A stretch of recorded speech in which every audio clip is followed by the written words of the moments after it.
tingnan mo kung live na siya so we can start. Sa may delay eh.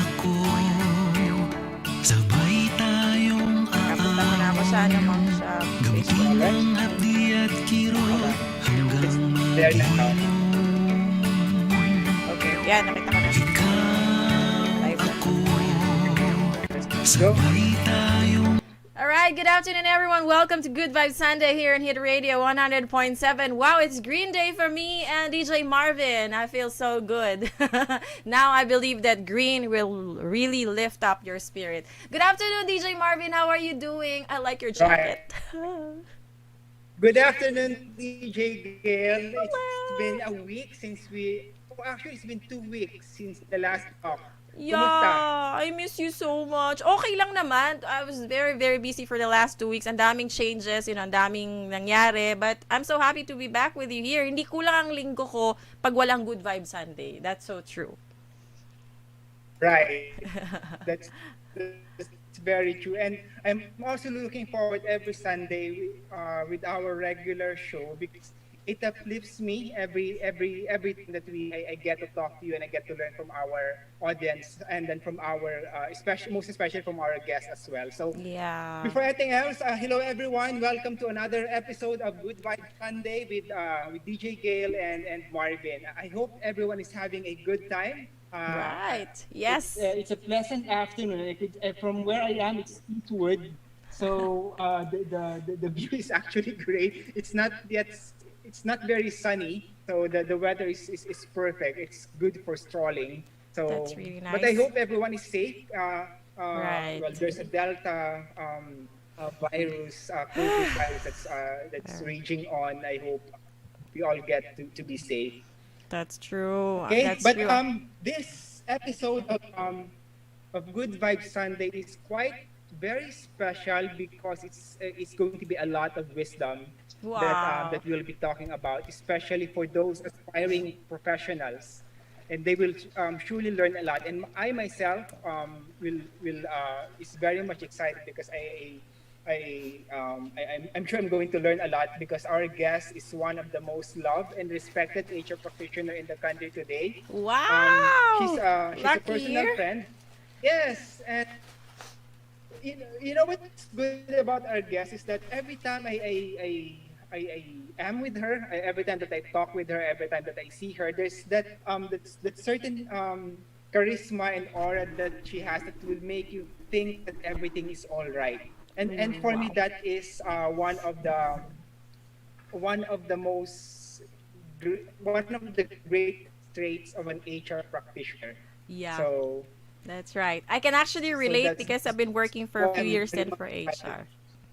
That's really nice to know. Wow, I'm excited to get to know to our guest. I'm not sure if I Yeah. met her personally, but That- maybe later on during our conversation, we'll find out. Alrighty. But let me just give a background with who our guest is. Our guest has been in various companies in the BPO world, but she has not started from there. She's been working since I think the late 90s. She started building her career as an HR professional as early as 1995, where she worked as associate vice president. I'm pretty sure that this is not the start of her career, but this is the start of her joining as an executive as one of the leading HR practitioners in our country. So she worked in an agri company prior to joining the BPO world, where she became the Human Resources Director of APAC Customer Service in 2016 after a 10-year stint in the agribusiness industry. And from there, from APAC, she has also been the HR head, the Vice President of Human Resources for Hinduja, one of the bigger BPO companies in the Philippines today. I think there are about 15,000, if I'm not mistaken. That's what I know a few years back, but I'm pretty sure it's bigger right now. She has also been the the head of human resources for Cognizant. So a lot of HR heads position. So Oh, wow. you could very Cognizant. much Uh-huh. see she's well versed. She knows the ins and outs of human resources. Just like Then you. after her stint in Cognizant, she worked with EXL Service Philippines, and that's where we get to know each other because Oh, I was okay. also connected with EXL. Yeah, I So visited there's you a bit once of a in your story that office in EXL. I remember that. that yeah, we'd be sharing later on kung gaano kalalim ang aming pinagsamahan sa EXL. So that's one joke that we always share to everyone. But Lali. from then on, we were Okay. able to build a friendship because I she's truly one of those people that I admire in human resources. She is now working as a consultant with various companies, and she has set up her own consulting firm. Hence, the discussion today is HR is the new CEO. So, Wow. and let me introduce to you our guest afternoon, Miss Vida Candida Arciaga. Hello, Vida. Hi. Hi, everyone. Hi, fellow Filipinos and other people of the world, no? Kasi I think Yes, we are a global world now. that's And of true. course, thank you, Marvin and Gail, for having me. You're very much welcome, Amvida, and welcome to the No, show. thank you for saying yes. Thank you for saying yes to us. I've been wanting to have you on the show, but we don't have the luxury of time yet. I know that you've been busy with your consulting services as well, but we're now here, and we are very excited with the wisdom that you're going to share with our audience this afternoon. So all of us, the three of us here, are HR practitioners, and but I must admit, si Vida talaga yung ating, kumbaga, mother when it comes to human resources. And whenever she walks into the room, you could sense her kindness as well as the respect that people would give you. That's That's how she nice. is. That's amazing. That's nice to know. At least hindi yung medyo nakakatakot na parang, alam mo yun, na yung iba kasi, di ba, pag dumadating, ay, magtago na tayo, andyan na si boss. Parang Okay. principal lang, no, She's Gail? also a boss. but that's one thing that that's probably sets her apart all the other HR practitioners. It's a sense of purpose, it's a sense of wisdom, it's a sense of clarity that she has, which makes her one of the most credible when it comes to human resources. So Vida, how are you? How are you? How's the pandemic treating? Oh, I would say, Marvin, you know me, I'm very positive. I'm always, I want to be contagious so that people can look at the brighter side of life, di ba? Look at the glass as half full rather than half empty. So I would maintain that, Marvin. I would say that I'm good, yeah, throughout the pandemic, but could be better. Could be better. So what kept you busy in the last 1.5 year of the pandemic? Oh, last 1.5 years of the pandemic. Okay, so as you know, Marvin and Gail, yeah, I um, I left full-time corporate employment Okay. in 2018. Yeah, middle of 2018. So, of course, to continue sourcing for our livelihood as a breadwinner, Right. I got projects and consulting stints. And also, I started putting up my own business. So, as you said earlier, I established CREST, which stands for the Center for Research, Education, Solutions, and Training. It's a long one, but I think it's a very good acronym with that very meaningful meaning and scope. So I got consulting projects here and there. Of course, I choose my clients as well, Marvin. And during the pandemic, I would say that Right. it has become a very good time to really help the country and our people. Okay, why do I say that? Because many individuals and organizations would come to me and they have real problems that I think I can help solve. Okay, so when they tell me that, they lack resources, they really have no budget, they're also in crisis, I would not turn them down simply because I want to help. And I think that I can be instrumental in nation building. So I looked wider than the scope of service that we used to do when we serve one company, right? When we have an employer, we're confined in that organization. And when we are allowed to do service outside that, it's only just usually the industry, right? But now I think with my own business, being a freelance independent consultant, my world has actually become bigger, Gail and Marvin. That's great to So know. that's how I spent, yeah. True. True. I like that idea. So, all right. So we would like more about CRES later on because I've attended a few of the seminars that CRES has organized over the past years, and we would like to know more about that. But before we go into that, let us learn the story of Vida first. Vida, when did you start working as an HR professional, and was that a conscious decision on your part that this is something that I wanted to do? Di ba ako kasi nung bata ako when I was starting, hindi ako aware kung ano yung human resources. So nag-aral ako ng college, nag-aral ako ng philosophy And then na-discover ko lang human resources kasi it's a double major yung course ko sa San Beda, philosophy and human resources. So kaya ako napunta into HR. But prior to that, I really don't have any idea. But in your case, was that a conscious decision? Very good question. Oo. Tsaka maganda yan, Marvin, kasi when I do career coaching and counseling, mentoring din, I think that's how we guide our mentees, di ba? Yung tao nagpapaguide sa atin. The best way to guide them is really to share our story, right? Oo. Pero bago ako mag-umpisa siguro sa paano ko ba na-determine that I really want to be in HR, bigyan ko kay ni Gail at kay ating audience ng medyo history ng ano ba yung sagot ko sa tanong na usual nung bata pa, no? Na what do I want to become?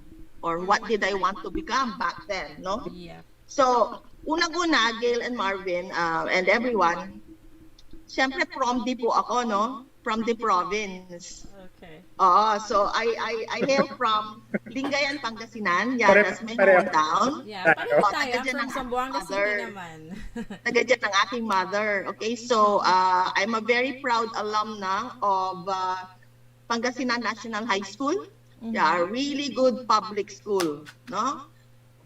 That has produced a lot of successful and very effective leaders, not only in companies but in the country. So, when you're young, pag pinag-usapan dati yung career kasi, di ba may career assessment sa guidance counselor's office natin, but nobody really guides us na, okay, ito yung aptitude mo, ito yung potentials mo, maybe this is a good path for you. Wala namang ganon nung panahon ko, no? Yeah. So, meron kulang lang. So, when you talk of careers, maybe nobody can really be sure and certain na itong gusto ko. So usually decisions were guided by parents, by peers, no? Yeah. And you have certain influential people or mentors na gusto mong gayahin, right? Okay, so ako naman, That's right. when I was thinking of a course to take when I was filling out the UPCAT form, so sabi ko, ano kaya yung medyo kagalingan ko talaga para naman mapakinabangan yun, no? At magamit para mag-serve. Right. So I identified two areas. I was really good in writing back then. So my schools sent me to different competitions, and we won. We usually won. not only at the regional level, but national level. Wow. So I'm very proud of that kasi Very umangat competitive. ang Pangasinan National High School because of that. Mhm. And so I identified writing and communications in general as one possible area. And then I was also interested to become a doctor, actually. Doctor or a lawyer. Okay. So yung doktor naman, yung foundation ko doon, I was also good in sciences. I was a science quizzer as well. In my elementary and high school days, science quizzer din ako, nakakarating din sa national level. So, but then, nag-eliminate ako, no? Nag-eliminate ako kasi kung doktor or lawyer, parang wala talaga kakayahan mag-aral. So, I was extremely poor, Marvin and Gail. I used to be a sampagita vendor, no, in Lingayen. And I would say a famous one, nauubos yung paninda ko eh. Oo, nauubos yung paninda ko. Oh, kasi hindi ako nagtitinda sa harap ng simbahan. Doon ako sa loob ng palengke. Okay? So nilalapitan ko yung mga vendors na nagtitinda ng isda, ng karne. And you know, sabi ko sa kanila, ate, magiging mabango ka pag nilagay mo itong sampagita mo sa dibdib mo. Things like that. So, so when I was to decide what course to take up, I said, wala naman pang doktor, wala din pang lawyer. I might as well start with the course right where I can really use my gift. The gift that I recognize I was given, di ba? Oo, so yung nga, gift of writing, speaking, communicating. So, yeah, ang kurso ko nung college ay mass comm, major in journalism, and then I concentrated my electives sa psychology. Yan.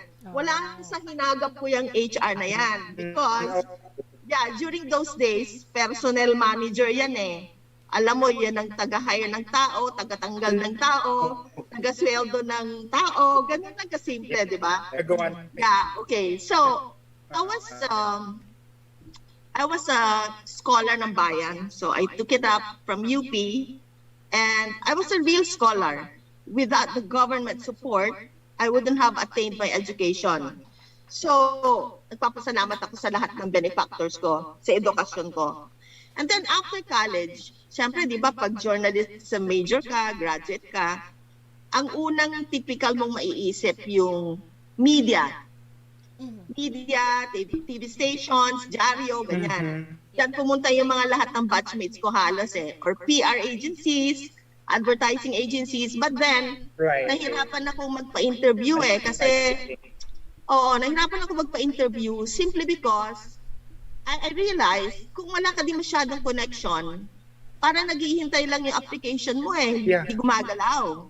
Oo, tapos nung natawag ako a few times, I was asked if I am interested or I was interested to become a trainee. And sabi ko, opo, pero gano'n po katagal yung trainee? Kasi breadwinner ako eh. I can't be a trainee na walang compensation, right? So nung sinabi nilang, walang indefinite yan, sabi ko, iibahin ko yata yung path ko. So I landed in a medium-rise building sa Corinthian Plaza, no, sa Paseo de Rojas. Walk-in ako noon eh. O, nagtatakong pa ako noon. Pagkapagod na yung pa ako, huhubarin ko. So, yeah, I got an opportunity to talk to the admin and personnel manager ng American Chamber of Commerce. Okay? So, kinausap nila ako, wala naman talagang vacancy. Walang vacancy. Okay? And then, when they asked me what I can do, what I can possibly do, syempre binenta ko rin yung sarili ko, no? Without pretending, I was just natural. I said, I can do this, I can do that, but not overpromise, no? And I said that I am very willing to learn. Okay, and masipag po ako. Ganon talaga yung benta, eh, no? So, you know, after a few weeks, they created a job for me. Oo. So, ang kailangan nila nung una, parang somebody who will assist the librarian. But when they came across me,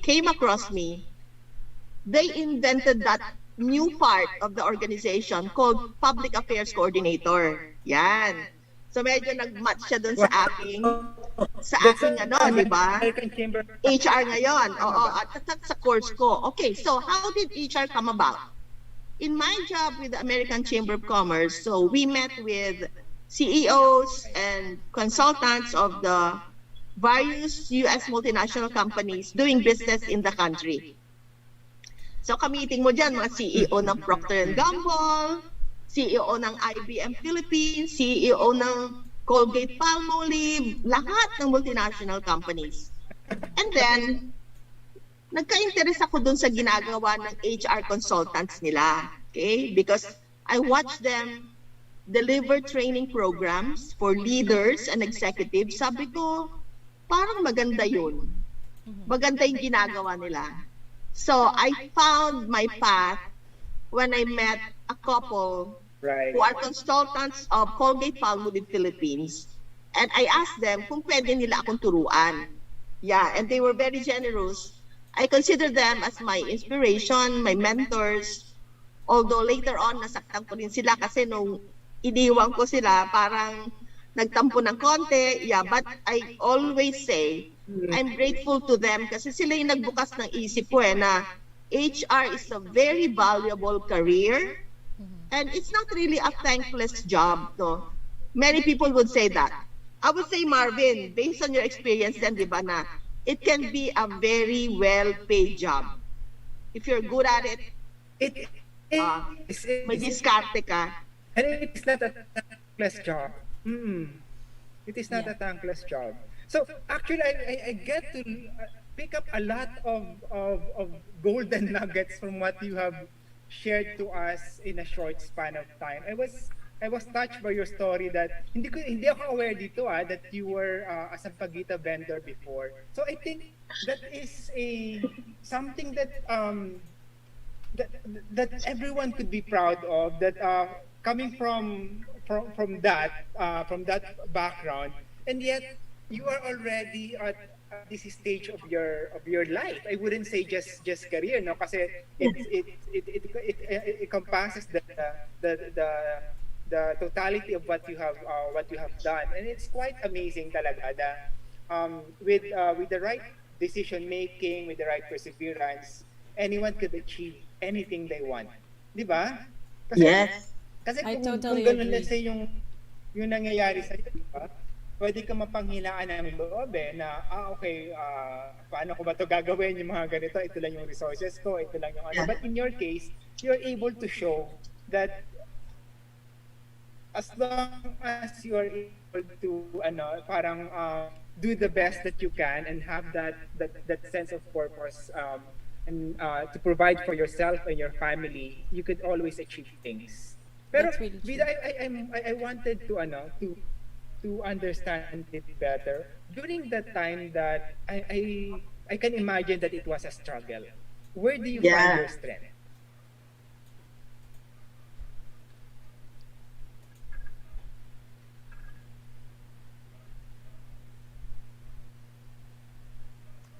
Nawala yung audio ni Marvin. Ayan. Okay. So probably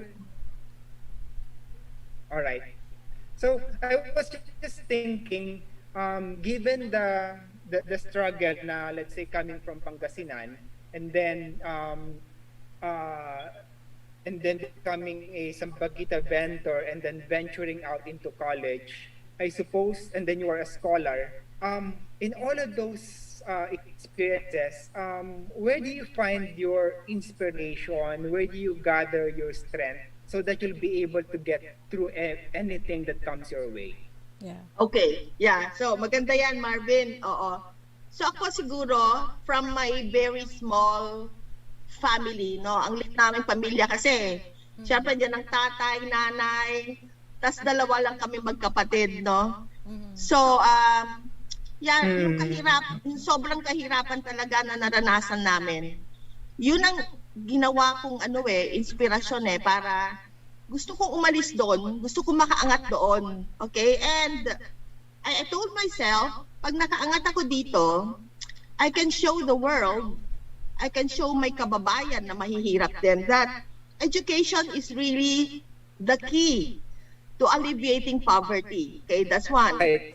O, kailangan ipakita ko kasi bago ko ikwento yan, kasi nung bata pa ako, gusto ko na talagang gawin yung kwento na, okay, mahirap, pero umangat, no?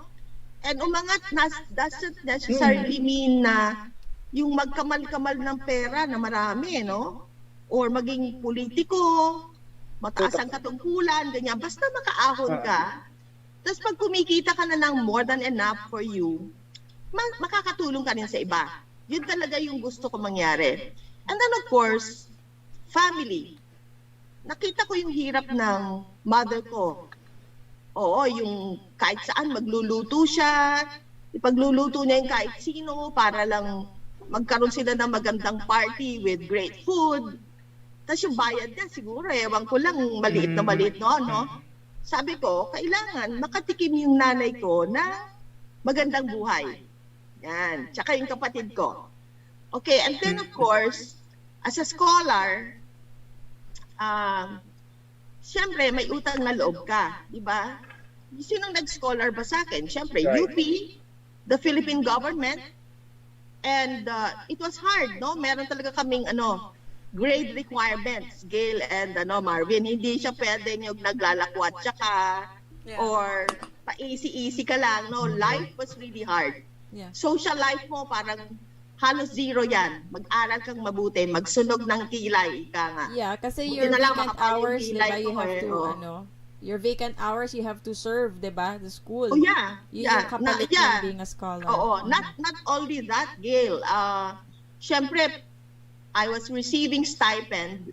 Yun ang maganda sa scholar talaga ng government We were Okay. receiving stipend for books, Okay. for allowance and transpo. But, hindi naman talaga enough yon as we know, di ba? So, alam nyo, nung college ako, Okay. during my break, and usually, tinataon ko yung break ko, Marvin, sa lunchtime. Mhm. Yung lunchtime kasi may mass sa UP Chapel, no? Okay. So, pupunta ako doon, lalakad ako, I sing with the choir. Yeah, I sang with the choir. Pagkatapos noon, busog na ako. So, I didn't have lunch. Pupunta na ulit ako sa next class ko. And then, on my third year in college, di ba very active yung mga panahon na yun, sila Leandro Alejandro, Student Council, no? And, yeah, they were all elected officers. Pero, they advertised a post, sabi nila, they needed a secretary. So ako, Wow. yeah, I Okay. applied for it and I got the appointment. So sila lahat elected, ako appointed.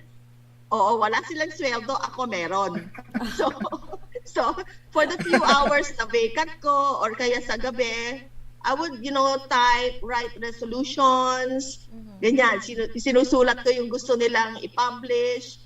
And I was paid by the hour then, and malaking din yon, augmentation for my stipend. Yeah. Pag uwi ko ng bahay, syempre aral ka ulit for your next succeeding days in the university, di ba? That's right. Lalo sa college, di ba, ang dami nating thesis, term papers, research, tapos walang gaano laman yung tiyan. Ganun talaga yung pagsisikap na ginawa ko, Marvin and Gail. Kaya noon, sexy ako A little bit. Sexy ka pa rin naman hanggang ngayon. But you know what? I am very happy. I'm very happy. Oo. And then, I think the happiness is really great. And it's not, yung sabihin ko lang happy is an understatement nga Very happy talaga and thankful ako because sinundan ng kapatid ko yung footsteps ko Wow. So she also became a scholar of UP. She took up education there. So nung nag-abot na kami sa university, we would meet during in the afternoon pag wala na siyang class. Kakain kami ng ng turon o kaya yung lumpiang toge. Sarap Doon sa yun. gilid ng kalsada. Good Oo. favorite ko yan, yung dalawang yan. Turon, Hanggang and ngayon lumpia naman, toge. uso pa rin Gustong-gusto ko yan yung pagkain Yes, oo. niyan. Di ba? Tapos, ito pa, pag nag-decide kami magkapatid na mag-soft drinks, that would mean, sinacrifice ko na yung pamasahe kong isang way. Oh, So, my pag God. sarap mag-cook di ba? Cook tayo. Kaya lang maglalakad na ako ng Katipunan Tukbaw. Oo, so, Ganon that- yung kahirapan namin. Na-burn mo yung ininom mo. Oh. Bida, I would say na yung sinun yung yapak mo ng sister mo. For me, it's not that it's really inspiring somebody else because Yeah. that means you have been a good example. Yeah. Kaya may sumunod. Pero I hope our viewers get to really appreciate the struggle that you had in becoming who you are right now. Kasi sa kinukwento mo, kumakanta ka para mapalipas yung gutom, and Gutom. then bibili ka ng soft drink, may kapal doon, maglalakad ka. Yeah. Pero and then sa ngayon yung mga stories na lumalabas, konting kibot lang, konting stress lang, nag-give up na yung mga kabataan. Alam mo yun? Yung, Yeah. Yes. diba? That's Na right. hindi nila na-appreciate yung pinagdaanan ng ibang tao na mas mahirap. And I hope they get to learn from that experience na iisipin nila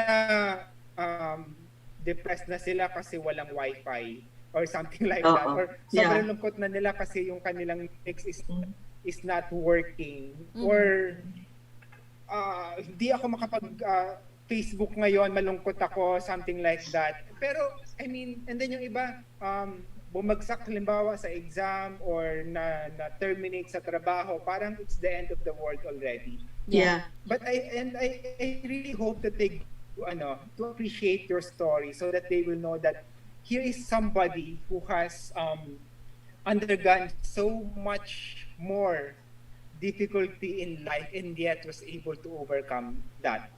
That's right. So Yeah. a lot of meron ka rin na share about working with your co-students sila Lian Alejandro. I remember kasi yung my cousin was named after him, Joshua Lian. Okay. Oo. Probably kasi friend ng daddy niya, ng uncle ko si Lian at that time. Both of them are studying in UP Law. So baka you also know him. So attorney Joselito Alisuag is now with Ched. So baka kilala mo rin sila during that generation. Malamang. Mga first quarters to. Yeah. Yung mga ganun. But na ano ka lang, nabanggit mo kasi yung na Alejandro, and it was I remember my cousin was like that. But going back, you mentioned that you chose HR. Although hindi mo naman siya talaga pinili, pero you nurture the strength that you have. So in that case, who nurtured that? I mean, saan mo nakita yung tiwala sa sarili na this is where I'm good at? Kasi I think that's one of the areas that a lot of young people right now needs to understand in whatever choice of career, in whatever choice of college course that they have to take. They have to know their strength. Hindi lang dahil ito yung sikat ngayon, ito yung gusto ng parents ko. Although you have to factor all that in, di ba? Kasi kaya nga naman tayo nagtatrabaho to earn a living. Pero I hope they also get to really look inside and know their strength. So in your case, how did you nurture that? And what's your message to those young people na they're just going with the flow in choosing a career path for them? Yeah. Maganda yung tanong mo, Marvin. Oo. Pag naiimbitan kasi ako sa yung mga malapit na yung graduation ng mga schools. And pag-graduate na sila, Gayla. Yes. And lagi kong sinasabi sa mga leaders ng schools na alam nyo po, medyo late na ito, itong career counseling, kasi ginagawa po natin to bago sila mag-graduate. Sana po mas maaga, di ba? Para mas mag-guide natin yung mga bata. That's correct. Yeah, but we can't blame them. Minsan kasi, meron talaga mga magulang na they wanna dictate yung future ng anak nila. But I think, as an individual, whether you grew up in a conservative family o medyo liberal, wag lang mawala yung self-expression ba? Kasi pwede namang makipagtalo sa magulang na magalang ka pa rin, di ba? Yes. Anak ka, di mo naman sinasagot ng pabalang yung magulang mo, di explain yourself. But I think, like yung ginawa ko, walang nagturo sa akin nun ng ganon, but the key statement was, listen to your heart and conscience so that you can determine your purpose, parang ganon. So wala pa ako nung lessons, Marvin, at the time na ganito mag-formulate ng mission, vision, wala pa, no? But I made that formula for myself na pakikinggan ko ang puso ko, konsensya ko, ano kaya gusto ko maging purpose sa remaining part of my life na huhubugin ko sa pag-aaral na hinaharap ko, di ba? It's a very simple approach. And back then, kaya ko napili yung i-hone yung aking writing, speaking, and communication skills to the course that I chose at UP. Ang gusto ko kasi, mapagtanggol yung mga mahirap. That's one. Okay. Maiangat din ang kabuhayan nila. So, lahat naman ng profesyon, pwede mag-participate sa ganon na endeavor, no? But, I think kailangan talaga na yung mga hindi makapagsalita, magkaroon ng boses, right? At yung mga natatapakan, kailangan alisin mo yung tumatapak sa kanila at turuan mo sila na mag-express ng pain and sentiments, not necessarily because gusto nila ng conflict or gulo, but pag inapakan ka kasi tapos hindi ka naman umaray, di syempre, akala nila okay lang, di ba? So, ganon. And then, of course, the broader picture, ang broader picture na nakita ko for myself is, how do we really help the country na isang third world nga? Kasi nung high school pa lang ako, yun naman lagi naririnig ko third world, di ba? And kahit na naging tiger of Asia tayo at one time, pag tinignan mo yung paligid natin talaga, tingnan mo ang palengke, tingnan mo ang mga probinsya, baryo, tingnan mo ang Manila, kung hindi Magara, squatter naman, di ba? Yeah. So I really feel for the majority of our fellow Filipinos who don't have the resources. Sobrang extreme actually ang Filipinos. Makikita mo daming mayayaman, tas makikita mo sobrang poorest of the poor. Oo. So actually nga Marvin, no, dahil pareho tayong nasa BPO nung last 15 years ko talaga diyan ko ginugol. We know for a fact that we've been blessed to have great positions in companies with great compensation, di ba? Pero bakit sa kabila ng lahat ng yon, may kalungkutan pa rin ako at kirot sa loob ng dibdib Kasi while umaangat yung taga-industriya natin, nakita ko naman din the widening gap between the rich and the poor. Yep. Okay? So yung nasa manufacturing na siguro ginugol na niya yung buong buhay niya sa paggawa ng isang pyesa doon sa planta na yon. Masipag naman, matalino rin, no? Walang absent. Tapos dito sa industry natin na I would say ang dami nga spoiled brats dito Tapos lahat ng excuses gagawin din para maka-absent din, no? Yeah, we know that stress is very much higher dito, but I wouldn't say it that way. Lahat kasi may kanya-kanyang level ng stress. So, yung widening gap between the rich and the poor, it makes me really sad. So, kung makakagawa tayo ng paraan sana, maiangat yung iba ding industriya, maganda for me. And always babalik siya sa education. And for me, I want everyone to know that when I say education, I don't mean the degree. I don't mean the certificate and the diplomas alone, but the skills, capabilities. Ano yung kakayahan? Di ba? Kung tutulungan tayo ng mga companies na alamin yung ating potensyal, tapos bigyan tayo ng opportunity na magamit yon, sobrang happy and successful mga tao. Hindi yung successful, hindi naman happy, di ba? Yung iba naman happy-happy kahit hindi sila successful. Dapat magkasama yun para maganda talaga yung equation. That's a very, very nice statement. Yeah, and I want to point out also, Gail and Marvin, that nowadays, actually mas madali ngang to find out where you're good at. Why? Ang daming assessment tests, 'di ba? Ang daming assessment and evaluation tests that anyone can take. Merong libre diyan, mag-Google search lang sila. If they want a professional to help them determine ano ba yung passion nila at potentials. Marami din ganon, no? CRES can also help them on that.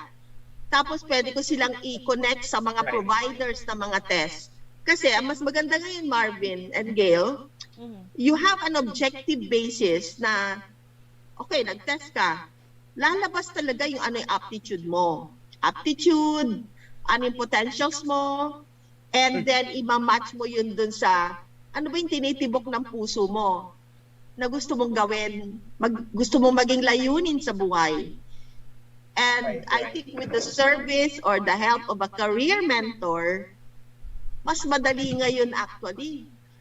Yeah, back in those days na ako'y bata pa, syempre mahirap sabihin matanda na ako, Marvin, but I'm old enough. Wala namang nagbibigay ng ganon, actually. Wala. Yung mga guidance counselors natin, ano lang yon, papatawag ka pag may problema. Oo. But nothing like that na service to the students. Ayun. That's right. Yeah, totoo talaga yan. Some people really have a hard time finding their purpose in life. Pero Ako, I'd like to on that one when you so when you mentioned that there is this widening gap, ang unang pumasok lang sa edad, when I started in the BPO, that was 2013. The BPO industry is very new. Pero ang sobrang pressured ako noon when I started kasi ang gagaling ng trainer, ang gagaling ng mga kasama ko sa batch, sa klase. And then, over the course of my career, BPO yan from 2013 hanggang 2015. 2003 hanggang 2015. Nakita ko yung widening gap when it comes to attitude and skills. And it makes me sad. Yeah. It really sad that a lot of workers nowadays, they're not appreciative of what they have. They are not taking advantage of the opportunity that they have. Kasi you've mentioned the gap between a worker in the BPO setting versus a worker in a factory.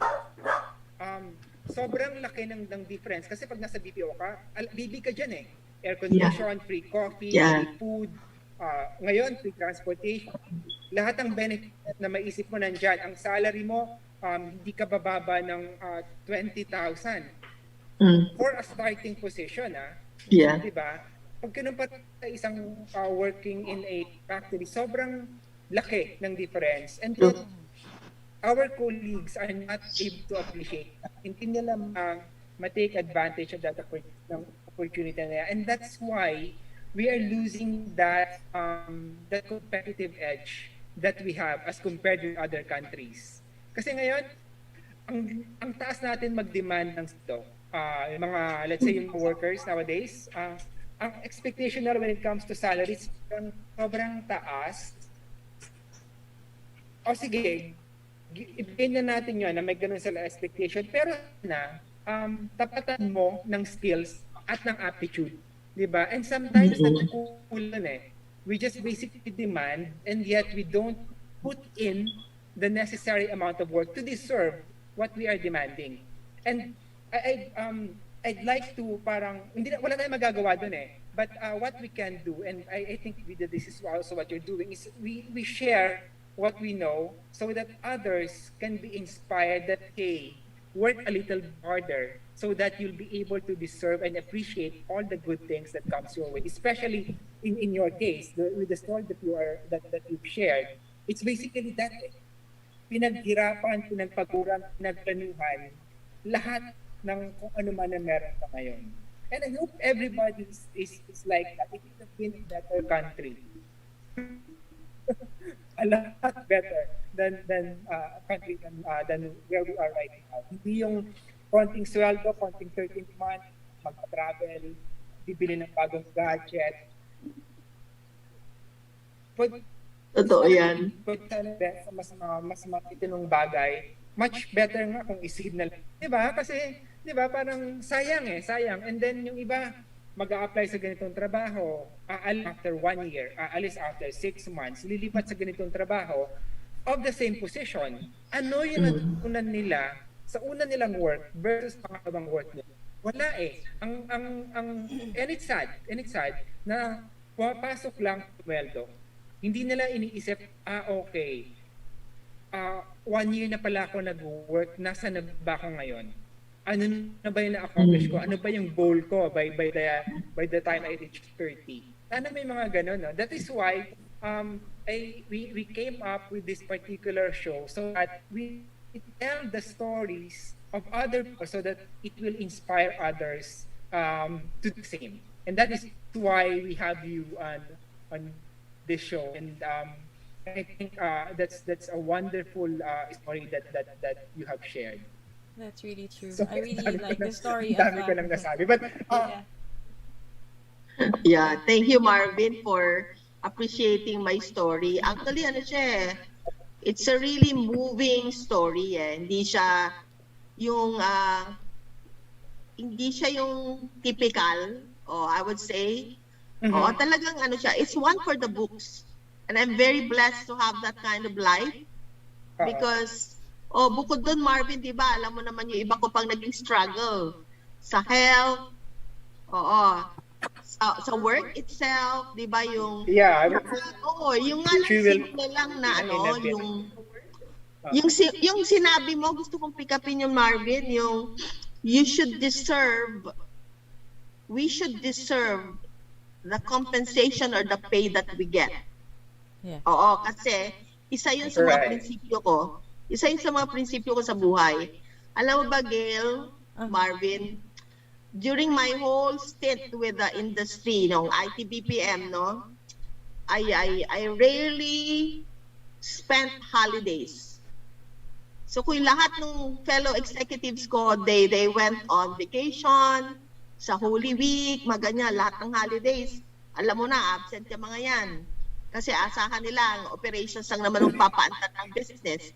I made it a point na andun ako.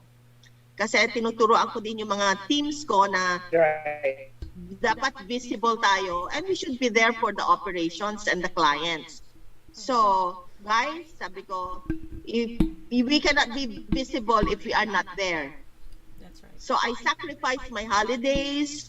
Ang shift ko, mag-uumpisa yan ng hapon, bukas ng umaga na ako uuwi. Puyat na 15 days, 15 years, Gail, I took the graveyard shift. Totoo yan. And then, kung kailangan talaga ng business na mag-operate ng 24/7 ang HR, ginawa ko yan. And I was with them. I was with them. Kasi alangan namang i-command mo sa mga tao mo, tas ikaw naman, wala ka dun, di ba? Nasa kung saan kang lugar, total, pwede ka nilang tawagan, hindi pwede din ganon. And most of my staff and subordinates can attest to this, na minsan may mga tao kasi nagsasakit-sakitan, di ba? Ako naman baligtad. Yung iba nagsasakit-sakitan para makagamit ng sick leave. Ako naman nagagalit ang boss ko kasi may sakit na ako, nandun pa ako. So pwede lang harangin ka ng guard pinababantayan ako sa guard. And the very extreme scenario that, I experienced was when I was with my last employment sa IT BPM na nag-rupture yung aking appendix, Marvin. So I was crawling on the floor because of the pain. You can just imagine yung pain. But I ensured that I finished the call. I finished a call in the office, so hindi ko alam pumutok na yung appendix ko, and I was poisoned. Yung kumalat na yung toxins. So when I was taken to the emergency room, talagang ICU na. But of course, guys, sa audience, please caution lang, yung sinasabi ko, that was me and that is me. Wag niyo pong gayahin yun. That's right. We're not saying here that you follow the same thing. Yeah, very extreme po yun kasi you put your life in danger. But what I'm just simply trying to say is that okay, ito yung sweldo mo, benefits mo, you enjoy it. Dapat lang po na we show our best to deserve whatever we receive. Right. Oo, It's kasi actually tama ka the Marvin dedication ang dami naman yung eh. iba nagmamaktol pa. Ang dami na nga nilang tinatanggap na magaganda sa buhay, di ba? A lot of leave credits, health insurance, perks, benefits, bonuses pag magandang performance mo. Well, kung paisi-isa ka lang dyan, I don't think you deserve to be in that place. Oh. Yeah. So ako noon, Marvin, sabi ko nga sa mga tao ko, whenever they render a decision to terminate other employees, kasi nga HR tayo, di ba? Tinatanong ko sila sabi ko, anong case natin dyan? Ba't natin ito terminate? Excessive tardiness, sabi nila, or absenteeism. Sabi ko, guys pakicheck lang mga sarili natin. Pakicheck lang sarili ninyo. Do you deserve to deliver that decision to a fellow employee? Tingnan nyo malinis kayo. Tingnan nyo kung malinis kayo. Yun ang sinasabi ko. Well, that's my way of saying, huwag tayong we make the law, we break the law, and then we terminate others, di ba? So, dapat maging fair. Yeah, maging very fair tayo and maging just. That's true. Ayun. True. So, yeah, it's an Yeah, interesting I really journey. appreciate that. Yeah, actually, that's so true. Go ahead, Marbs. It's an interesting journey. Well, it's quite true. I was working in the BPO from 2013 to 2015, 16. Hindi rin ako nagli-leave. Just like what Vida is saying. And it's basically like that kasi 24/7 yung BPO and there's that sense of hiya na umalis ka.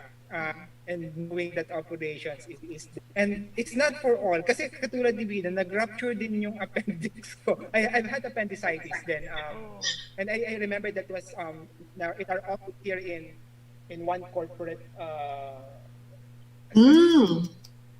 sa show the billiard, so nandun ako and may call din akong tinapos nun pero as in they had to call the ambulance na. Nandun na yung ambulance, tinatapos ko lang talaga yung call ko. Pero nag-rupture na yun as in, and na ako sa hospital immediately after ng call. Pero while during the call, inaano ko lang tinitiis lang. Pero it's really there.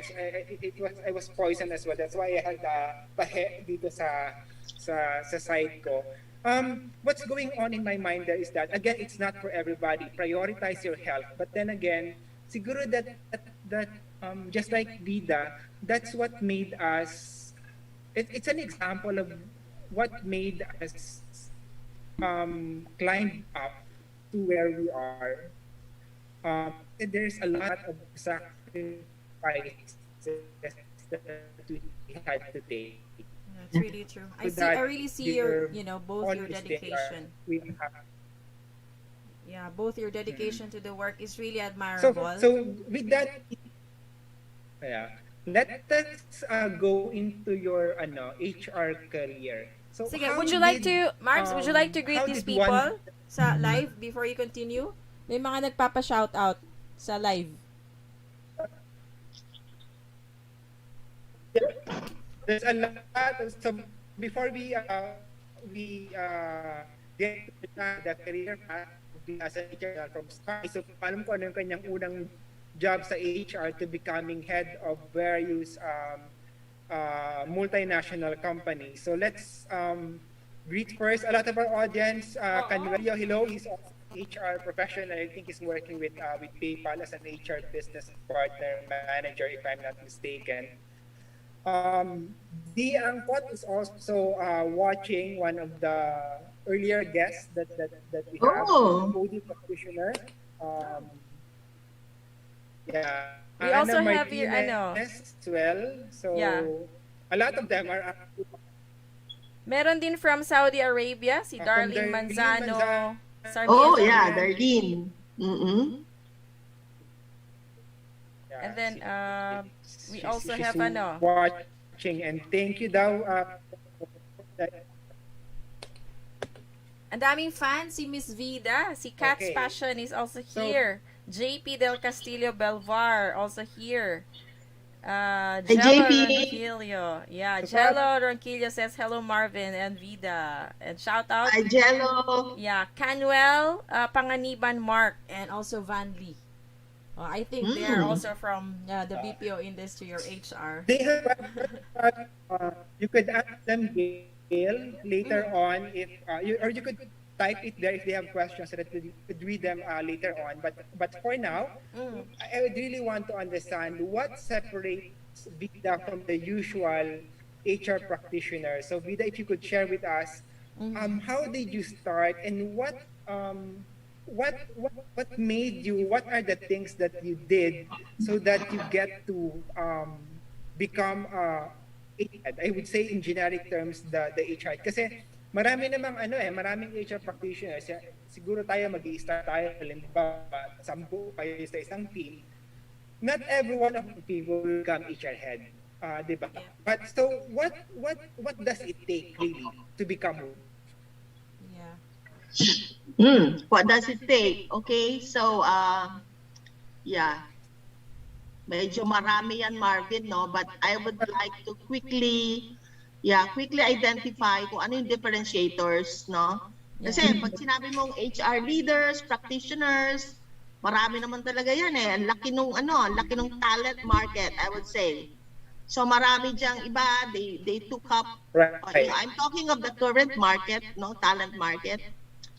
Meron diyang, kasi na-introduce na yung kurso ng HR, di ba? Yes. Marami talaga na nag-take up na niyan. So they are included in that market or talent pipeline, so to speak.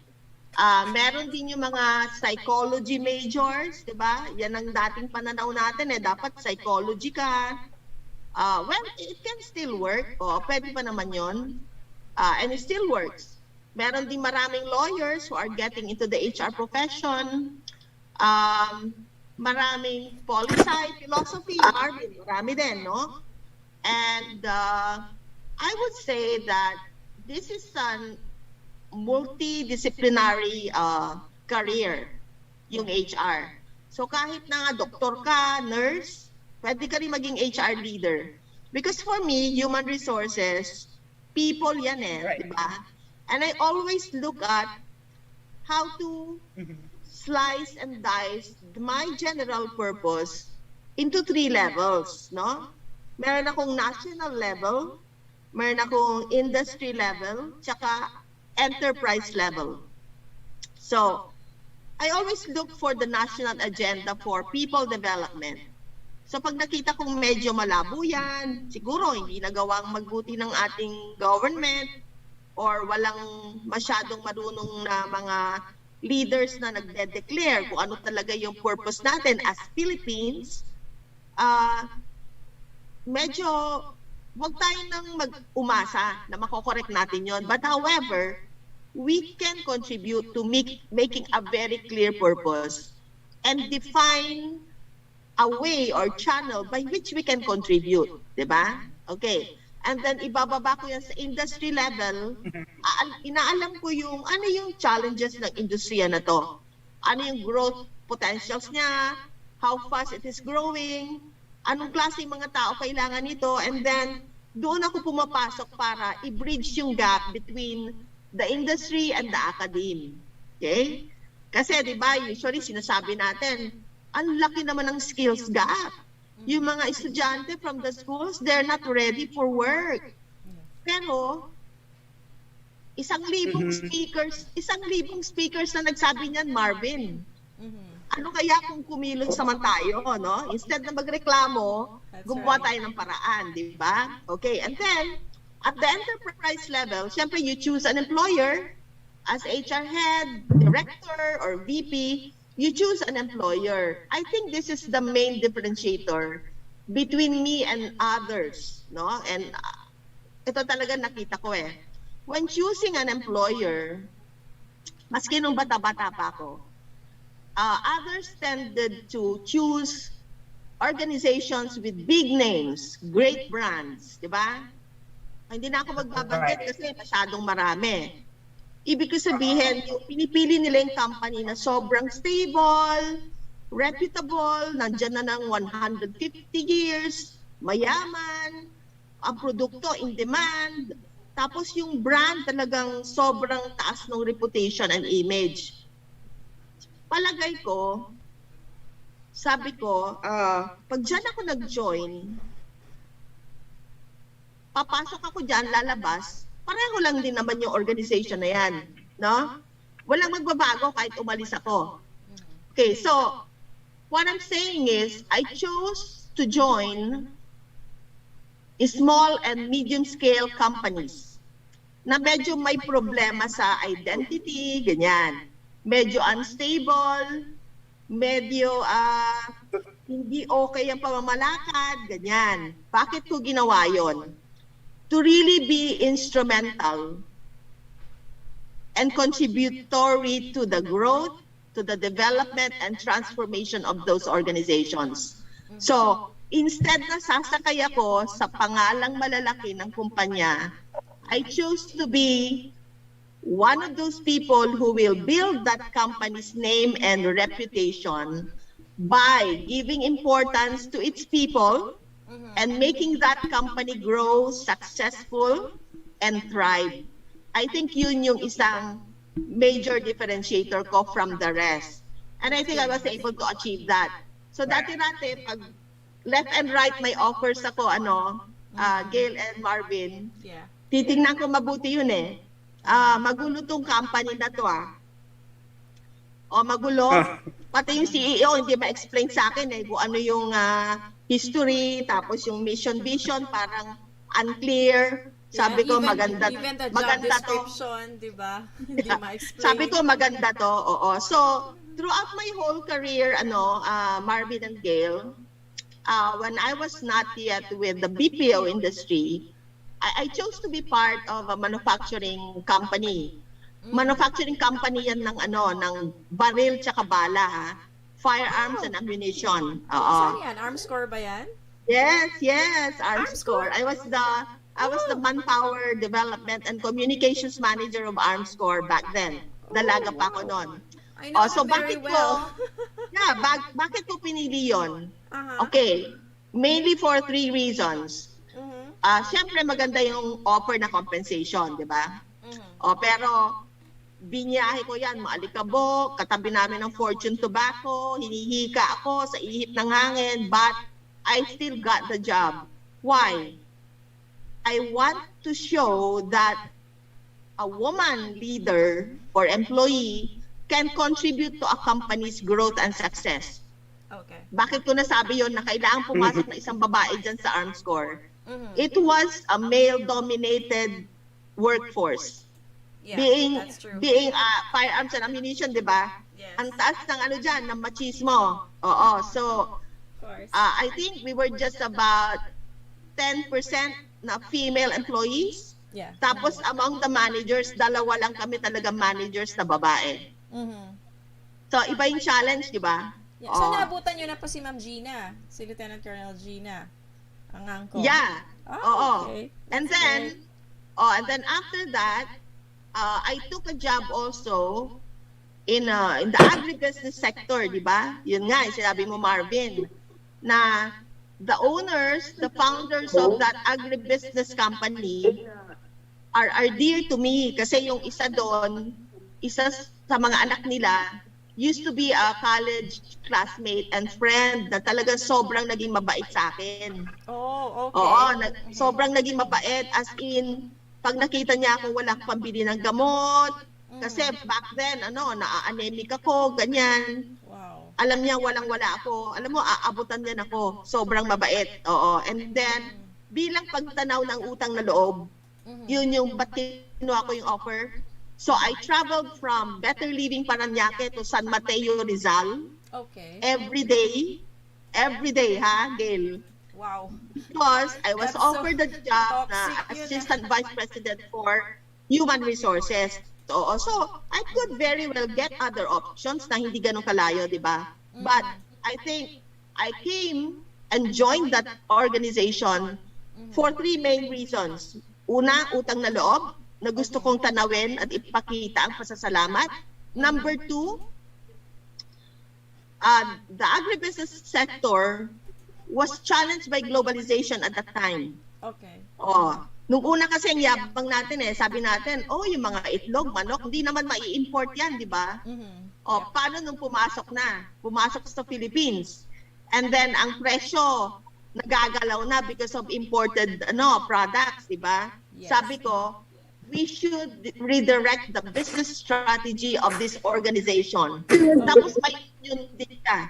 Yeah, may union na the management and the union leaders did not meet eye to eye. So sabi ko, I will be instrumental in building industrial peace for this company.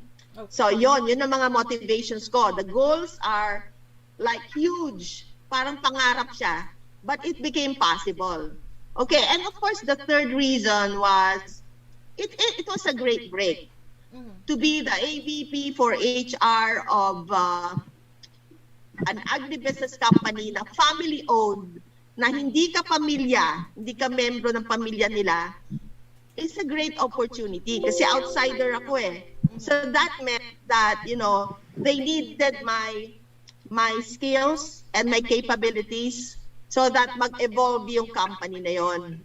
And, that happened, Gail, kaya tumagal ako doon ng 10 taon. Wow! Yeah, and hanggang ngayon, sobra kong pinapahalagahan ang aking previous company in that sector. That's very nice. And then after that,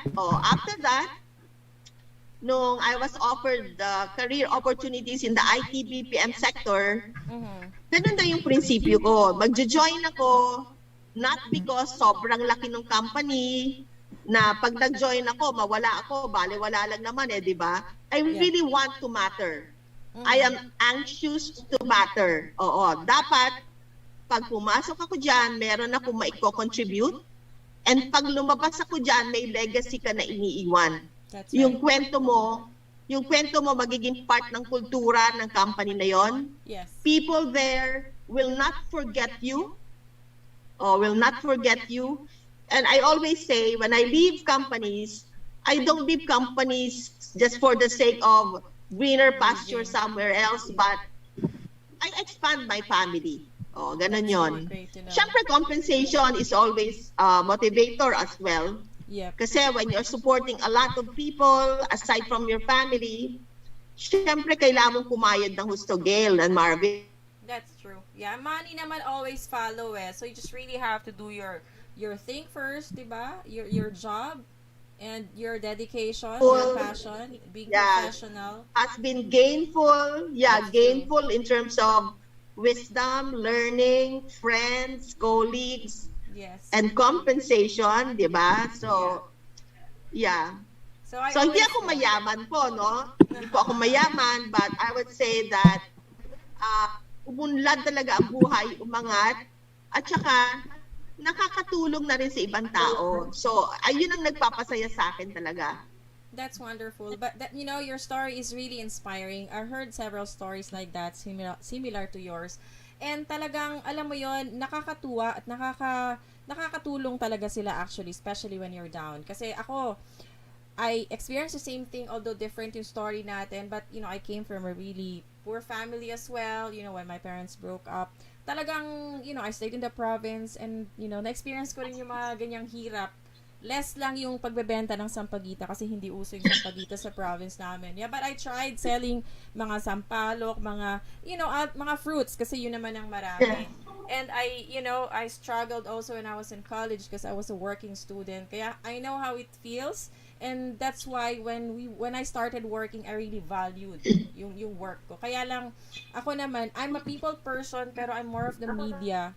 I tried HR. Yeah, I was really happy with HR. Ito, I wanna share lang with you guys. I'm an HR person, but hindi ko lang talaga kinaya yung graveyard schedule. Yun lang talaga yung problem because of my health. Kaya as much as I wanted to stay, I really had to, give up. Yun lang ang actually yung reason talaga. But, culture-wise, the compensation is really, really good, especially if you have the skills in the BPO industry. So, Gail, oo. yeah. Having heard that, yun ang hindi mo kinaya pala sa, sa That's my industry problem natin. talaga. Yep. Yeah, oo. Let me share also with our audience, no, na ako nga throughout the 15 years in the IT BPM industry, oo, nakakuha talaga ako ng sakit din. And I'm not saying na gawa to nung trabaho natin eh. I don't really blame my job kasi ginusto ko yan. So, yeah, I got cancers, Gail. Oh my God. I had cancers, suffered from 2 cancers, and wow. survived. I had 8 surgeries throughout and survived. Oo. So, 8? ano, Oh my God. yeah, Ang 8. dami Oo, nun. so, Wow. yeah. Ang nickname ko na nga sa ospital, Hello Kitty eh. Kasi, di ba yung pusa, siyam daw ang buhay. So, sabi niya, si Miss Hello Kitty, sabi nila. So, I want to share also na nung binubuo ko yung career path ko sa pagiging HR leader, I also recognize yung mga part-time job opportunities na tinake ko eh. Kasi ano ko noon, Marvin, yung tinatawag nilang kuratsa. May full-time job, tapos sa weekend nagtuturo pa or sa gabi nagtuturo pa. Yeah, I was very young. But Yeah, I was still very young with the American Chamber of Commerce. Nag-part-time faculty ako sa University of Santo Tomas. Oo.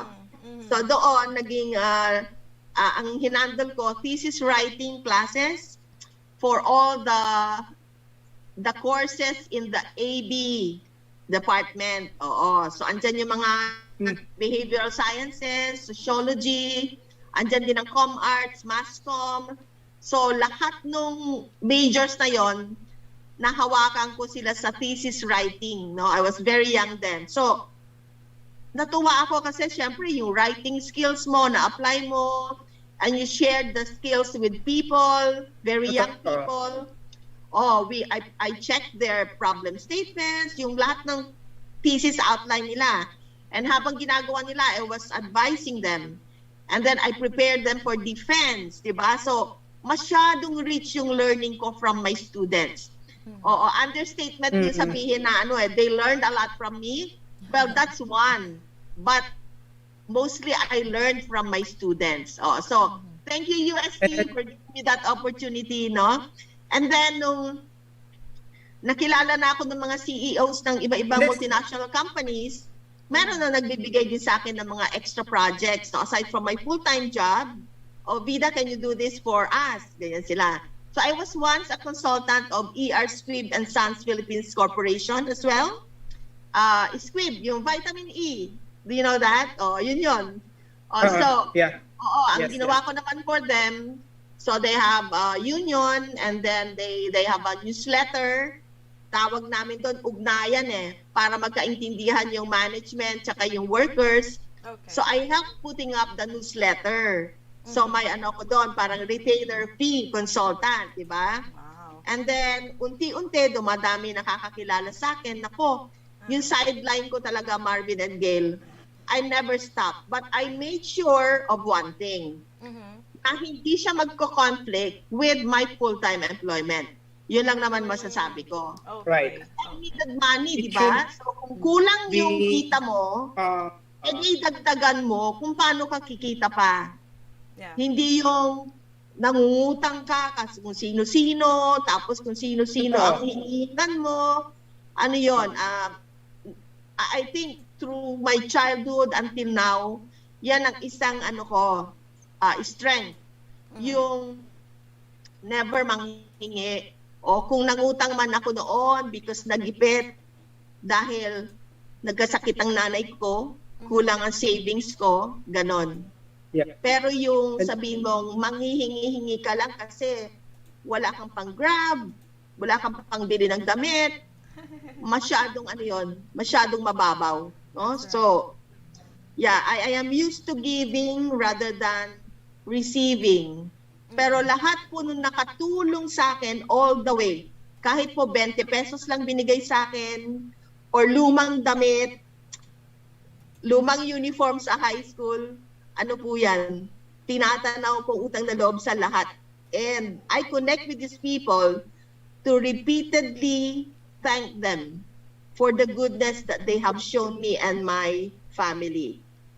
So That's I very think you, nice to know. yeah, the utang na loob is something that is comprising a person na magiging effective ka sa ginagawa mo pag yun talaga hindi mo makalimutan. Be That's thankful for your blessings at lahat ng help. Lahat ng tumulong sa iyo, malaki man o maliit, huwag mo po silang kalimutan pasalamatan. That's really right. Those are blessings. That's a kasi- total, that's a total load that that Vida has shared with us, the kind of experience that she had. But two things that really struck me, which made her who she is now, and I hope everybody would get to learn from that and be that as well.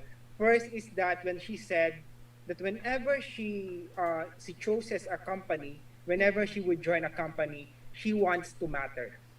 Yeah. Yun ang kagandahan. I doon. want to matter. That's what Vida has mentioned. I want to matter, and that pretty much takes care of everything. Kasi that when you say you want to matter, that means you are ready to put in the amount of work. You are ready to plan for your career. You are ready to take that extra mile, and you are not just there to get your salary. And I Yes. hope everybody would have that kind of mentality that you want to matter. That's Let really me just right. share a bit of a story.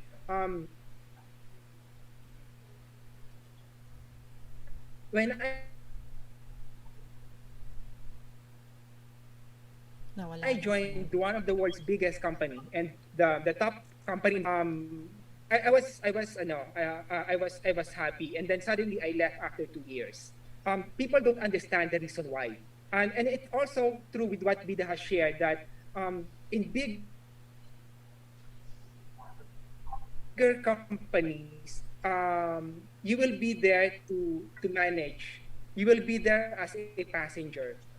But in my case, I don't want to just manage. I don't want to just be a passenger. I want to be on the driver's seat. And that is the main reason why I left. The company is good. The culture is good. It's not for me. Because, again, just like what Vida has mentioned, I want to matter. Of course, there are so many ways to matter. But then again, I felt that it isn't for me. I could have, if I leave now, 10 others can easily replace me, would be Yes. very much happy to do the job that I do. Whereas I could share what I know with struggling companies. And that is my viewpoint even up to now. Mhm. And that's what Vida also shared with us. And I hope everyone, the employees out there, or the kind of mentality that whatever you wanted to do, you want to matter. And second is that Vida has mentioned that she has that extracurricular, yung mga racket. I wouldn't say that it's a racket, because for me that is normal, because I myself have had teaching loads when I was with EXL. When I was AVP or SAVP with EXL, I was teaching at the College of St. Benil. Not for anything, but well, of course, I'm a teacher. I should be able to impart knowledge to my students. But basically, I wanted to learn. It's not about it's never about the money. It's the discipline that you have to learn to understand when you are teaching, and then you get to learn as well, because when you teach, that means you have to be 2, 3, 4, 5 times ahead of your students. Yes. True. When I was teaching, internet is already there. So that means the flow of information is very fast. So I needed to be 2 times ahead when it comes to my students, and that keeps me abreast of the trends in HR. So it augments my profession, my full-time job as an HR practitioner. I think that's what Vida is trying to say as well. You never stop creating opportunities for yourself, even if, let's say, you are already a manager, you're already an officer, a supervisor. It never stops. The learning never stops. You have to continually build yourself. Otherwise, you will just be stagnant, di ba? The purpose for this session is that we will learn from the experience of Vida. Kasi what we don't want to happen is that when you started working, you become an assistant, let's say a finance, HR, procurement, operations, whatever role is that, you become an assistant one. We don't want you to retire by just becoming an assistant three. You know? So learn from the experiences of others and ano ba yung ginawa nila para matunton yung kanilang kinalalagyan ngayon. And you could actually do that yourself. Vida has already laid it down in the almost 1.5 hours that we have been talking about. The sense of purpose, the sense of clarity, the passion, and that yearning to matter. And that pretty much encapsulates everything that we would want, that I as a host would want our audience to learn. You needed to matter so that you will not be just an employee. You needed to become entrepreneurial. So, and that is the reason why, with all the struggles that our guests have had, she had lived a happy life, a fulfilled life. How can I say that? It's because whenever I'm with her, whenever I talk to her, there's that innate sense of calm and kindness that you could sense. Parang when you talk to Vida in person, even if you have problems, aalis ka dun sa discussion nyo that you are feeling a lot better. Kasi even though she's not aware of that, but that's how she would affect me. And I've been an HR practitioner myself. I've been HR head. I've been VP. I'm country head right now. But then again, diba, there are really people that you would just admire and respect because of the wealth of experience that they've had, and they are not, hindi sila madamot to share their story, and we are very grateful for Vida for that one, for sharing her story. So right now, Vida has had the rounds of doing corporate work. So she's now the president and CEO of CRES. I would want to understand the organization better, Vida. What made you decide to do that, and what are the services of CRES that you could offer to the rest of the companies or to our audience? Okay, sige. So, punta tayo sa CRES. Thank you, kasi na-plug. Oo.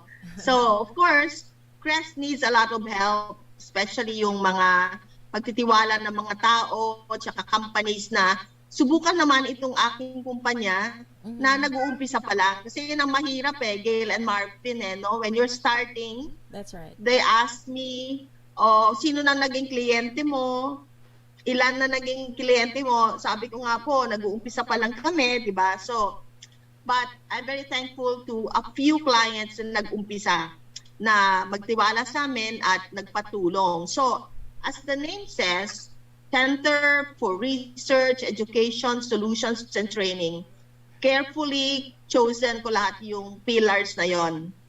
I want to bridge the gap between the academe and the industry and foster collaboration among the government, the industries, and the talent market para sana magkaroon ng narrowing ng skills gap kahit papano, no? Kasi pag hindi po nag-usap yung mga eskwelahan tsaka yung mga corporations, never po nating ma-address yung skills gap. Minsan natatakot na po yung mga estudyante sa ngayon kasi when they hear speakers saying na the future jobs are not going to be supplied by the labor supply of today. Parang yung skills of tomorrow wala daw ngayon hindi tinituro. So, ano pong gagawin natin, di ba? So, siguro kailangan natin paliwanag sa mga kapwa Pinoy natin na meron pa rin namang mag-i-stay na mga lumang skills. Yung mga basic, like yung core values, syempre nandun pa rin, no? Core skills like pakikipagkapwa-tao, pakikipag-usap, communication, nandiyan pa rin yun. But I think yung sinasabi ng iba na, ibang-iba na talaga ngayon at saka sa hinaharap, yung syempre masyadong mabilis kasi yung pag-advance ng technology. Yeah. So dapat yun, humabol tayo ng humabol, Not naman to say not all jobs are techie. Kasi meron naman pong hindi talaga techie na job pa rin, yung manual. That's Na right. kailangan natin ng mga skilled laborers pa rin to do those. And then, yung pagiging techie, hindi naman kailangan maging techie lang. I mean, it goes with the role or the industry. Di ba? Hindi naman puro technology dadaanin mo. For example, if you're counseling a person, hindi naman lang dadaanin mo lang sa online. Kung kailangan mo i-meet yan taong yan, i-meet mo face to face. Okay, so, but then, let us utilize and optimize technology. And then yung isa, yung sabi din nila na, kasi yung skills ng problem solving, critical thinking, wala mahina tayo dyan. I think, kailangan i-bridge natin yung gap na yan sa schools mismo, which I do. We go to schools, find out how they are honing that kind of capability among students. Kasi mahirap talaga ituro yan because it cannot be taught in the schools lang. The training ground for critical thinking, problem solving, managing change, building resiliency, ang training ground dyan is life itself. It's not in the workplace alone or in the schools alone, di ba? Yes. So if you look at it na nakakahon, na dapat galing yan sa libro, sinabi ni author, and then theoretical ang approach ng pagtuturo, well, our people will never learn, di ba? So dapat ang totoong buhay nila yung scenario. Yung totoong buhay ang problem na dapat natin turuan silang isolve. Hindi yung case study na hindi naman nila naintindihan, and then gagawa sila ng paraan makapag-Google. They will plagiarize or they will ask other people.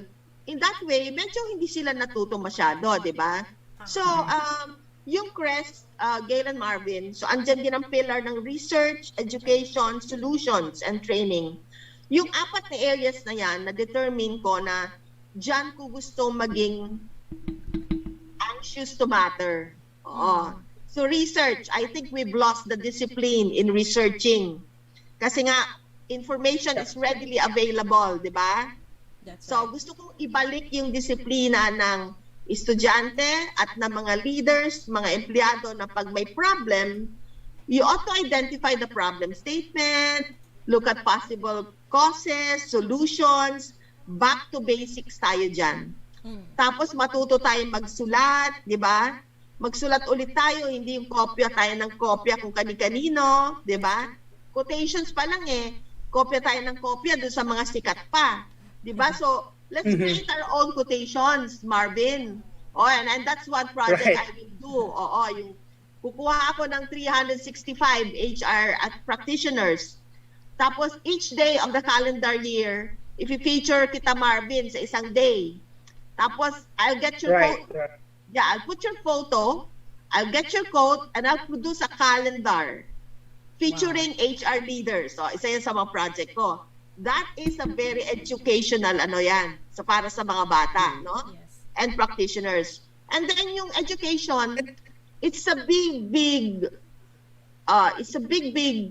realm. Pero, pwede yang i-dissect. Ano ba ang edukasyon na nararapat? And I'm not talking about content lang. I talk about education in terms of methodology, in terms of delivery, kasi ang curriculum po, nakasulat lang yan. But how do we implement? How do we deliver to ensure that learning will be effective and will be productive and meaningful for the person? Kasi po sa isang eskwelahan, let's put the student at the center. And I borrow that from one of my colleagues, si Dr. Yanga Colleges Inc., no? Si Michael Yanga. He has transformed the school that is owned by their family from a school ng mga patapon daw, no, back then. Ngayon, nananalo na tayo sa mga IT competition, robotics competition internationally, kasi nag-evolve yung school by putting the student at the center of everything. Yung ganon. Dapat may ganon pong strategy. Hindi yung school ka na nga, ang titingnan mo agad, magkano ba kikitain, di ba? Di ba dapat yung estudyante muna, anong gusto mo i-produce na estudyante? Anong kalidad? Yes. dapat turuan natin mga estudyante natin, hindi lang nung kurso nila, turuan natin silang paano mangarap, di ba? Paano mangarap, paano magkaroon ng word of honor, ng integridad, humawak sa pangarap na yan kahit sobrang hirap, para ma-achieve nila yung kanilang dream at ambisyon, di ba? Hindi kasi yung tinuturo, nakakalimutan na eh. Oo, so solutions is also one pillar of my company that, instead of showing potential clients a list of services that I can do for them, we approach them this way. Ano po ba ang issues nyo? Anong challenges nyo? Anong pain points ninyo? And i-discuss ko yan with them. Siguro po kailangan nating mag-needs analysis. Hindi po ako nag-o-offer ng dekahon na solusyon. So I will say, i-design po natin ang solution according to your problem. Kasi magkakaiba po ng problema ang bawat organisasyon, di ba? So we do this stuff for both individuals and organizations. And ngayong pandemic, we are glad that we have contributed to the boosting of confidence of a lot of job aspirants and applicants by giving them free webinars. So we go to that extent. Yung talagang namimigay kami ng serbisyong libre, Marvin. Pero nagtatanim kami. I believe we are planting good seeds. And I believe and I hope that, eventually, we will also reap good harvest from what we are planting. Yes. Yeah. So may isang laging sinasabi kasi ng mga leaders na iba, narinig ko, na you don't have to work hard, sabi nila sa akin dati. Kasi napansin talaga nila na sipag nandyan eh. Walang mananalo kay bida eh. You don't have to work hard, bida. You have to work smart. Sila. Yeah, I agree, you have to be smart. Pero sa akin, given na yun dapat. For me, there is no substitute for hard work. That's right. So yeah. Yes, there's no substitute for hard work. And second, before you can become a good leader, you have to be a good person first.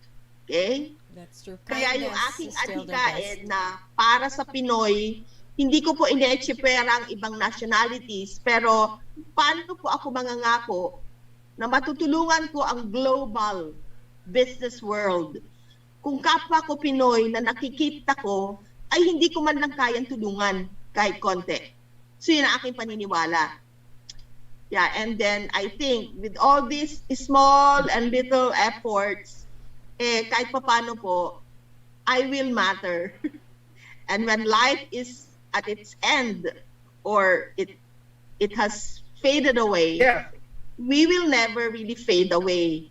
We will be remembered, for our true story and for our true value na ating naipamahagi sa ating mga kababayan. That's really nice. Thank you so much, Ma'am Vida, for sharing your beautiful story and very inspiring actually. Kanina, naiiyak ako kaya in-off ko yung video ko. At this point, pero at this point, yung what Vida is doing with Crest is already giving back to the industry that has nurtured her. If you would look at her credentials, she has reached the peak of the HR profession many times over, and so that alone, she will be remembered with what she has done and contributed to the industry and to the people that she has worked with. And the work of Crest is something that I believed in with what Vida has explained, and that is why whenever she would ask me in whatever capacity if there's a project of Crest, I always say yes. Because I truly believe in what she do, and in the honesty of the work that she's putting in at Crest. It's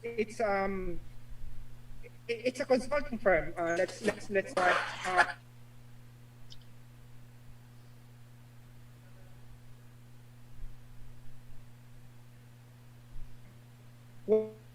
What makes it different is that when she said that she's doing it, the needs analysis is there. It's pretty basic. if you would look at it coming from, let's say, an HR practitioner. But then again, it's basic but it's true. Kasi sometimes a lot of the consulting firm that we have in the Philippines right now, dekahon na yung kanilang services eh. Mamimili ka na lang doon. So their consultants are basically trained to deliver this particular training. But the totality of the experience of an OD practitioner which has honed the career all her life is not yet there. That person is trained to do this specific training. But if you would go by the services of CRES and VIDA, it's the totality, the end-to-end services of people management. That's what makes it different. Even the name of the company, that's well thought of. Nung nakita ko siya, wow, it should have been a global company. By name, yung name na yon. Why hasn't anyone thought of that before? Kasi di ba, others have that kind of, a lot of the consulting firms now are somewhat vain. When I say vain, it's being taken from the name of whoever is the founder. And that is, for me, is a vanity. Diba? You put your name into the company, whereas it should have been, that means naka-center siya sa iyo, giving services to them. Whereas what you're doing right now should have been, what are the services that you're offering? Dapat ganun eh.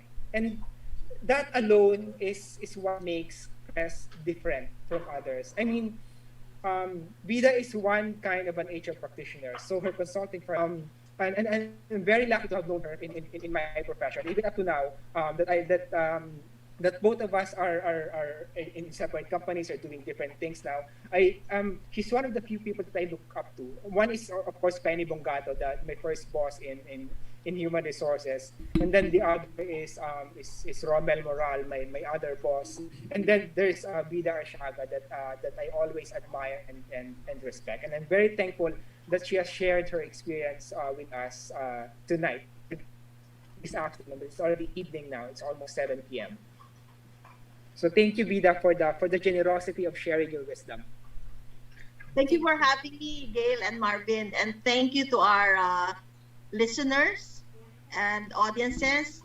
Marami ako dyan, mga anak-anak ko sa iba't ibang kumpanya, iba't ibang industriya. Yeah, thank you for joining us. Yes. Yes, I'm sure sa Arms Corps lang, ang dami yung anak doon. Kasi whenever I attend their expo. Our episode for tonight. Sige, go ahead.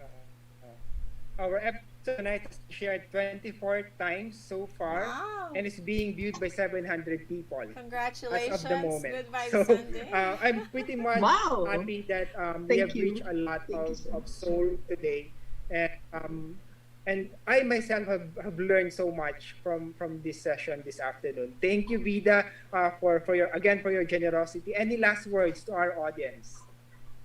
Okay, ito, di ba, maraming tumatawag sa atin, Marvin, na role model, ganyan, inspiration. And I think, gusto ko lang i-connect yung sarili natin sa realidad na human beings pa rin naman po tayo, no?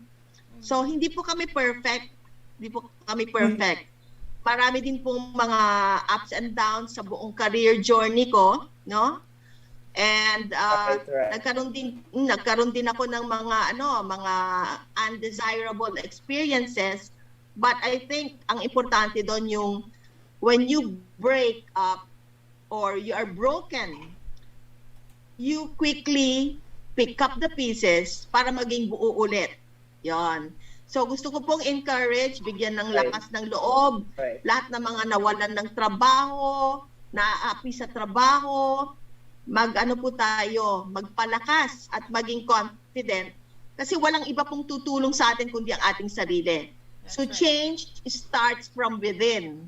At wala pong bubuo ng sarili natin kung hindi ang ating sarili muna.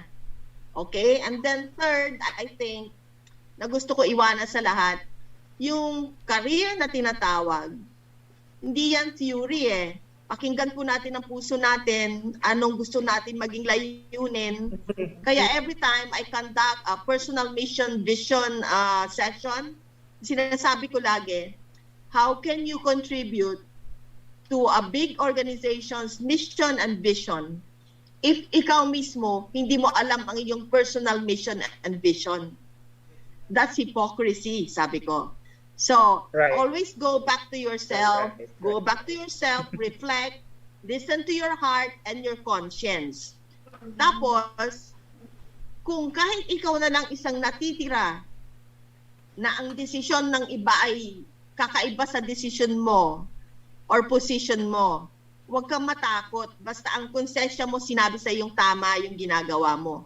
Huwag po tayo magpadala sa agos para lang po hindi tayo matanggal sa trabaho o hindi tayo mapulaan ng kapwa natin. Pag alam po nating maganda para sa ibang tao ang ginagawa natin, hindi tayo nakakatapak ng karapatan ng ibang tao, hindi po tayo nang aapi at nakakatulong pa tayo sa negosyo, siguro naman effective tayong leader ng ating company or ng ating business. So, kailangan lang po maging matibay tayo in terms of emulating our core values.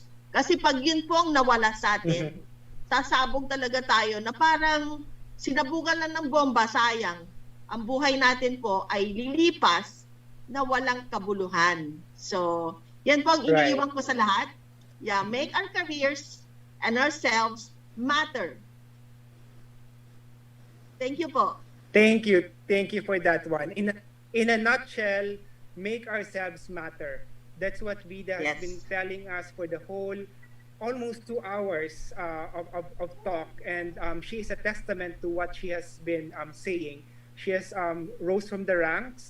She has struggled and has achieved great things in life. Even up to now that she has reinvented herself as a CEO and president of a consulting firm, I know that she will achieve more things for the industry and for the country as well. So, Vida, thank you once again for sharing your wisdom to us this afternoon. Yeah, you're I wish very you all the welcome. best.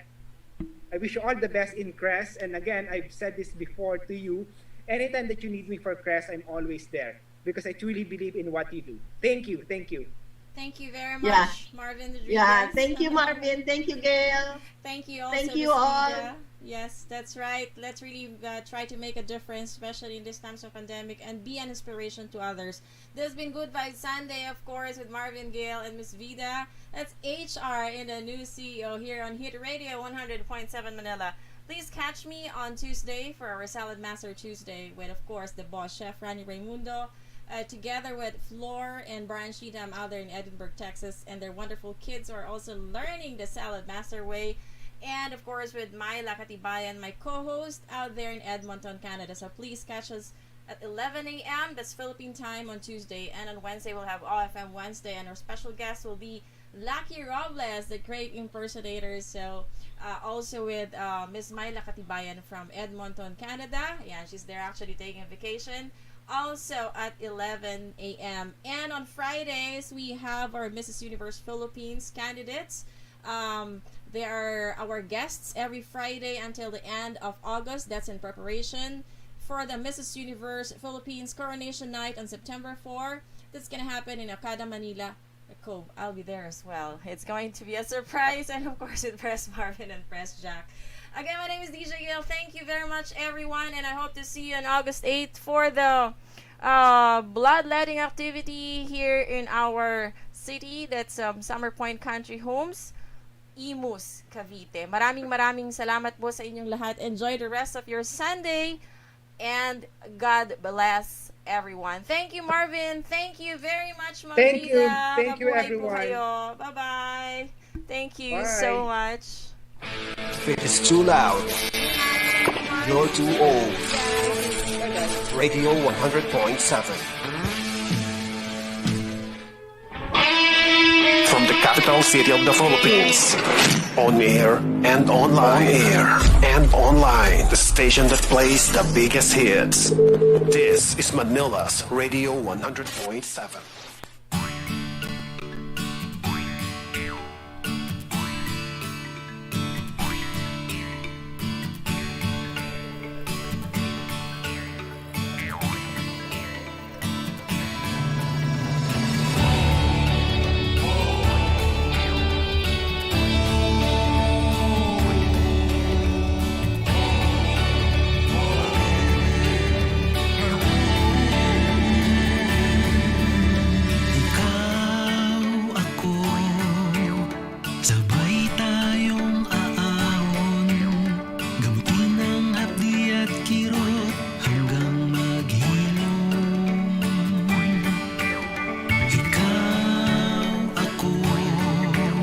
sabay tayong susunod.